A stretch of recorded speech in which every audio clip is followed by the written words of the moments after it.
ಯೆಹೋವನು ಹೇಬೆಲನನ್ನು ಅವನ ಕಾಣಿಕೆಯನ್ನು ಮೆಚ್ಚಿ ಕಾಯಿನನ್ನು ಅವನ ಕಾಣಿಕೆಯನ್ನು ಮೆಚ್ಚಲಿಲ್ಲ. ಇದರಿಂದ ಕಾಯಿನನು ಬಹು ಕೋಪಗೊಂಡನು, ಅವನ ಮುಖವು ಕಳೆಗುಂದಿತು. ಆಗ ಯೆಹೋವನು ಅವನಿಗೆ, ಯಾಕೆ ಕೋಪಿಸಿಕೊಂಡಿ? ನಿನ್ನ ತಲೆ ಯಾಕೆ ಬೊಗ್ಗಿತು? ಒಳ್ಳೆ ಕೆಲಸ ಮಾಡಿದರೆ ನಿನ್ನ ತಲೆ ಎತ್ತಲ್ಪಡುವುದಲ್ಲವೇ? ಅಲ್ಲದಿದ್ದರೆ ಪಾಪವು ನಿನ್ನನ್ನು ಹಿಡಿಯಬೇಕೆಂದು ಬಾಗಿಲಲ್ಲಿ ಹೊಂಚಿಕೊಂಡಿರುವುದು. ಆದರೂ ನೀನು ಅದನ್ನು ವಶ ಮಾಡಿಕೊಳ್ಳಬೇಕು ಎಂದು ಹೇಳಿದನು. ಪ್ರೇರೆ, ಪಾಪವು ಬಾಗಿಲಲ್ಲಿ ನಿಂತ್ಕೊಂಡು ಹೊಂಚಾಗ್ತಾ ಇದೆ ಅಂದರೆ ಸ್ಕೆಚ್ ಆಗ್ತಾ ಇದೆ ಅಂತೆ. ಯಾರನ್ನು ಹಿಡೀಲಿ, ಯಾರನ್ನು ಬೀಳಿಸ್ಲಿ, ಯಾರನ್ನು ನಾಶ ಮಾಡಲಿ. ಬಾಗಿಲು ಅಂತ ನೋಡುವಾಗ ನಮ್ಮ ಹೃದಯದ ಬಾಗಿಲು ಪ್ರೇರೆ. ಬಾಗಿಲಂದ್ರೇನು?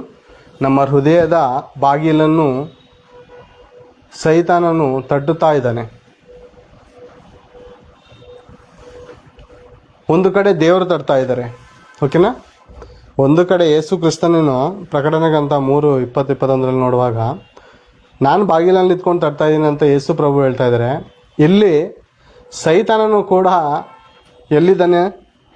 ಹೃದಯದ ಬಾಗಿಲ ಬಳಿ ನಿಂತುಕೊಂಡಿದ್ದಾನೆ. ಆತನು ಕೂಡ ತಡ್ತಾ ಇದ್ದಾನೆ.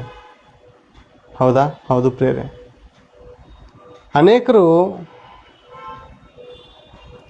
ಸೈತಾನನಿಗೆ ಬಾಗಿಲನ್ನು ತೆರೆದು ಸುಲಭವಾಗಿ ಆತನನ್ನು ಬರ ಮಾಡಿಕೊಳ್ತಾ ಇದ್ದಾರೆ. ಆತನ ಆಲೋಚನೆಗಳನ್ನು ನೆರವೇರಿಸುವವರಾಗಿದ್ದಾರೆ.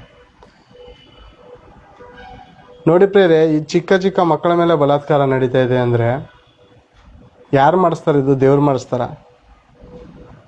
ದೇವರು ಭೂಮಿ ಮೇಲಿರುವಂಥ ತನ್ನ ಮಕ್ಕಳನ್ನು ಬಲಾತ್ಕಾರ ಮಾಡಿಸಿ ಸಾಯಿಸ್ತಾರ? ಮತ್ತು ಇದನ್ನು ಮಾಡಿಸ್ತಾ ಇರೋದು ಯಾರು?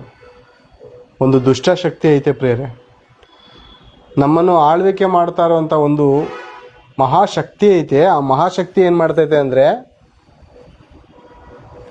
ಮನುಷ್ಯರ ಹೃದಯದಲ್ಲಿ ಸೇರಿಕೊಂಡು ಮಾಡಬಾರದ ಕೃತ್ಯಗಳನ್ನು ಮಾಡಿಸ್ತಾ ಇದೆ. ಈಗ ಕಳ್ತನ ಮಾಡ್ತಾ ಇದ್ದಾರೆ ಪ್ರೇರೆ, ಕಳ್ತನ. ನೋಡಿ ಪ್ರೇರೆ, ಕಳ್ತನ ಮಾಡೋನು ಕೂಡ ಯಾಕಪ್ಪ ನೀನು ಕಳ್ತನ ಮಾಡ್ತಾ ಇದೀಯಾ, ನಿಯತ್ತಾಗಿ ಬದುಕೋದಲ್ವೇನೋ ಅಂತ ಪೊಲೀಸವ್ರು ಕೇಳುವಾಗ, ಸಿಕ್ಕಿಕೊಂಡಾಗ ಏನು ಮಾಡೋ ಸಮಯ ಹಣೆ ಬಾರದಲ್ಲಿ ದೇವ್ರು ಈ ರೀತಿ ಬರೆದಿದ್ದಾರೆ, ಅದಕ್ಕೆ ಕಳ್ತನ ಮಾಡ್ತಾಯಿದ್ದೀನಿ ಅಂತ. ಒಬ್ಬ ಏನೋ ಒಂದು ಮದುವೆ ಆಗಿರ್ತಾನೆ, ಇನ್ನೊಂದು ಹೆಣ್ಣನ್ನು, ಇನ್ನೊಂದು ಸ್ತ್ರೀನ ನೋಡಿ ಮೋಹಿಸಿ ನನ್ನ ಹೆಂಡತಿಗಿಂತ ಚೆನ್ನಾಗಿದ್ದಾಳಲ್ಲ ಇವಳು ಆತನಿಗೂ ಮದುವೆ ಮಾಡ್ಕೋತಾನೆ. ಇವರಿಬ್ರಿಗಿಂತ ಸೌಂದರ್ಯವತಳು ಸಿಗ್ತಾಳೆ, ಅವ್ರನ್ನೂ ಮದುವೆ ಮಾಡ್ಕೋತಾನೆ. ಮೂರು ಮದುವೆ ಮಾಡ್ಕೋತಾನೆ. ಅವ್ನ ಜೀವನದಲ್ಲಿ ಸಮಾಧಾನ ಇರಲ್ಲ, ನೆಮ್ಮದಿ ಇರಲ್ಲ, ಬಿಡುಗಡೆ ಇರಲ್ಲ, ನಗುಮುಖ ಇರಲ್ಲ.